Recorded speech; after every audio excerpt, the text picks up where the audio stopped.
My name is Willem Stain. I've been a wildlife ranger in Namibia for over 2 decades, working with the Cheetah Conservation Fund and other wildlife rescue groups.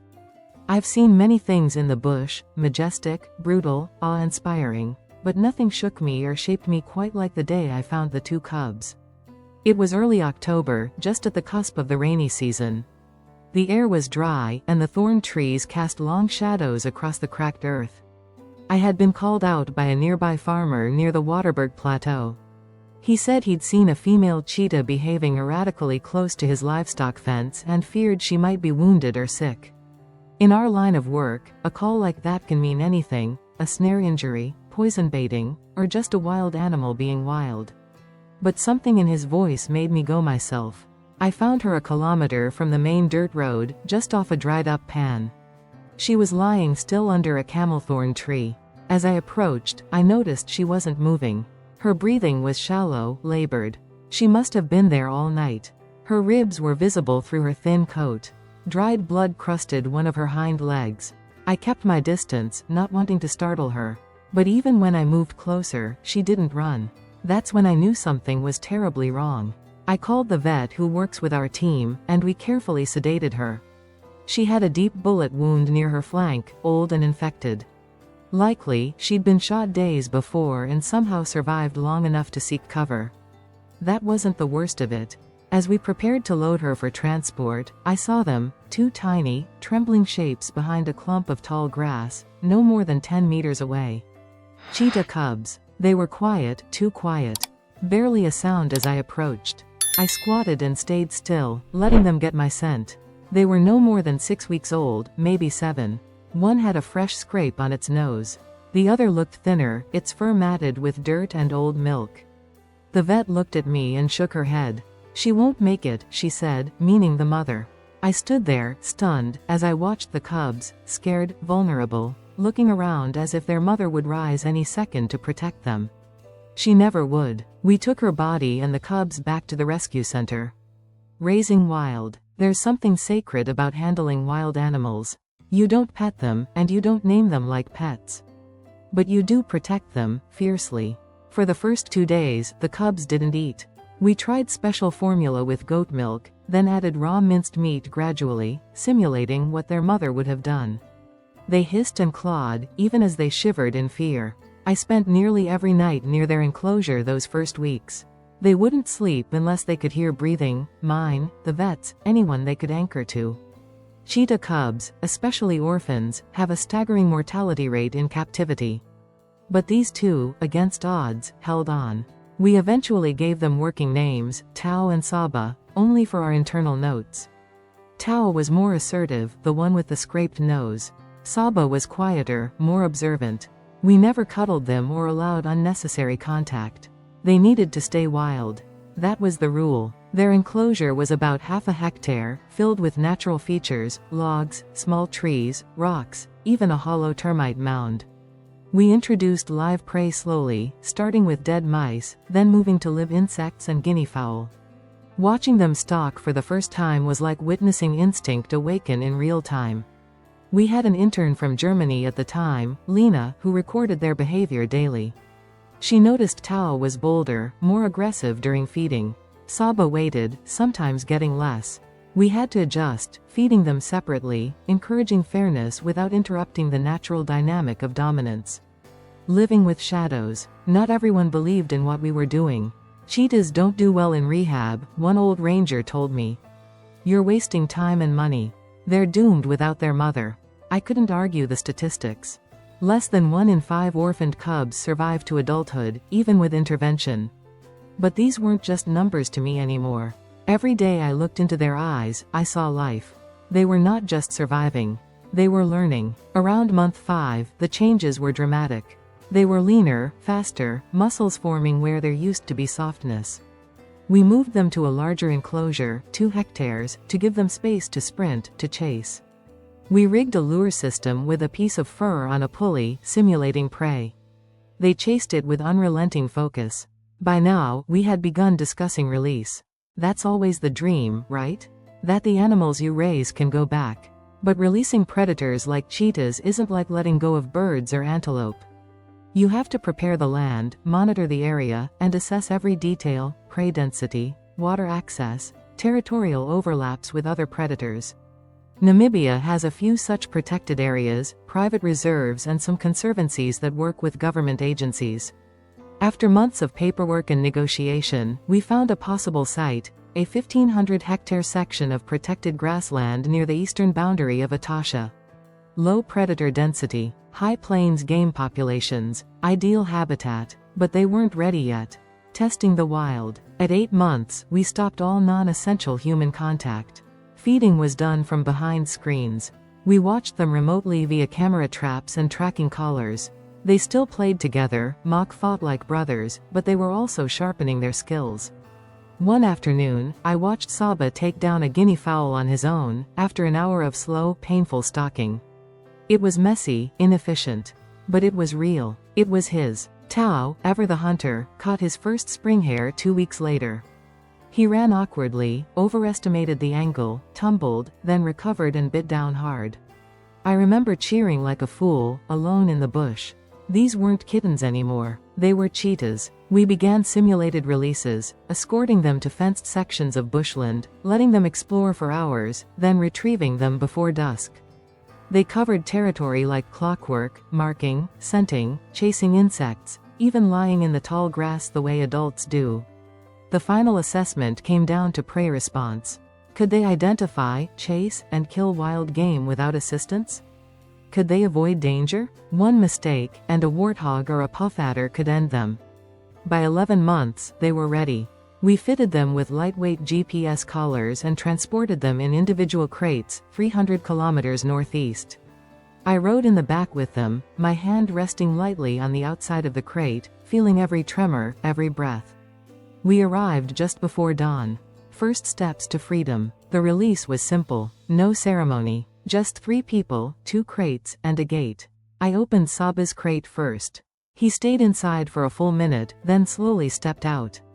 His body was low, alert, his nose twitching. Tao followed, more direct, bolting out and scanning the open plain like he already owned it. They didn't run, not at first. They walked, cautiously, then broke into a slow trot. Then they were gone. We watched the GPS signal on the handheld device as it blinked away across the grassland. I stood there a long time, my boots sunk in red sand, feeling something between joy and terror. For weeks after we released Tao and Saba into the protected grasslands near Etosha, my days started and ended with the GPS receiver. I would wake before dawn, check the signal, record their movements, and again before sleeping, zoom in on the map with its blinking dots slowly painting a picture of their new life. Those blinking signals, they became a form of prayer. Proof that they were still alive. At first, they stayed close to the release site. That was expected. The rangers in the area, part of a private conservancy network, had agreed to monitor them discreetly. Our team coordinated tracking shifts with their scouts, ensuring someone was always watching, even if from a distance. The first kills were small: spring hares, guinea fowl, a young steenbok. Nothing large, but it was enough. They remained together. That surprised some of us. Male cheetahs often form coalitions with siblings, but we hadn't been sure whether captivity would dull or distort those instincts. But Tao and Saba stuck together like reeds in a riverbed, fluid, flexible, inseparable. 3 weeks after release, we saw their first major challenge: the lion scar. A camera trap caught them near a waterhole one evening. The footage was fuzzy, the kind we always curse at, but it showed something unmistakable: lion prints in the same frame. That night, the GPS collar showed the brothers sprinting over 1.5 kilometers in under a minute. The data screamed danger. At dawn, the field rangers tracked them and found Tao with a deep gash across his shoulder, claw marks. Likely a warning swipe from a curious young male lion, not a full attack. He was limping badly. Saba was close by, pacing nervously, refusing to leave him. We faced our first hard choice: intervene, and risk undoing their wild behavior, or leave it to nature and risk losing one of them. We compromised. A vet sedated Tao from a distance, treated the wound with long-acting antibiotics, and left them undisturbed otherwise.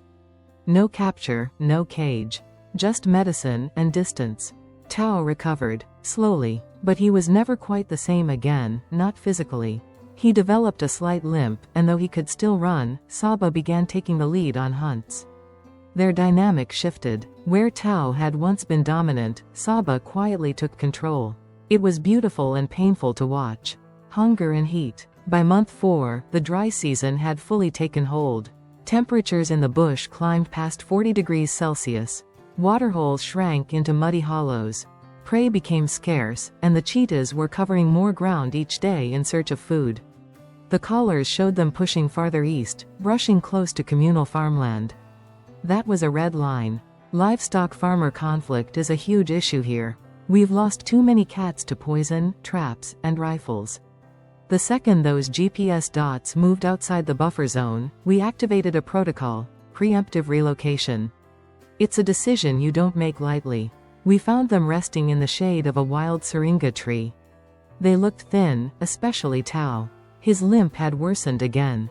We darted them quietly, without drama, and transported them 50 kilometers northwest, deeper into the conservancy. Better prey density, fewer boundaries. But something changed after that. Tao stopped hunting for over a week. We observed through camera traps and scout reports. Saba made 2 kills, and Tao fed after the fact. Not unusual, but the weight difference between them became stark. Tao had started falling behind. We had long, heated meetings about what to do. If Tao couldn't hunt, he'd die. Saba could go on alone, but separating them would almost guarantee Tao's end. I remember sitting at the field station that night, watching the video feed of the 2 brothers lying side by side under a leadwood tree. Saba grooming Tao gently, as if trying to fix what couldn't be fixed. We decided to wait. 1 more week. Turning point. Sometimes, wild animals surprise you. On the 10th day of Tao's near-total inactivity, the 2 cheetahs came across a young impala near a riverbed. It was a strange hunt, disorganized, desperate. But Tao ran. Limp and all, he ran. And he made the kill.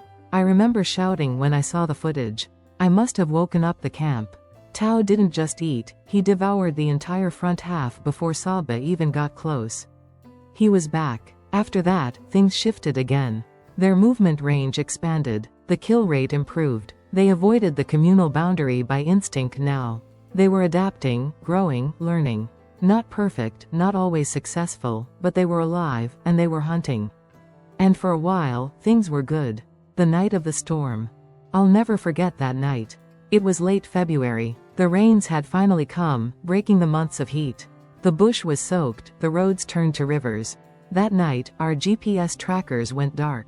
One collar flatlined entirely, Tao's. The other, Saba's, was blinking erratically, then stopped moving altogether. We feared the worst. At first light, we mobilized. It took hours to reach the last known location, across sodden plains, past swollen streams.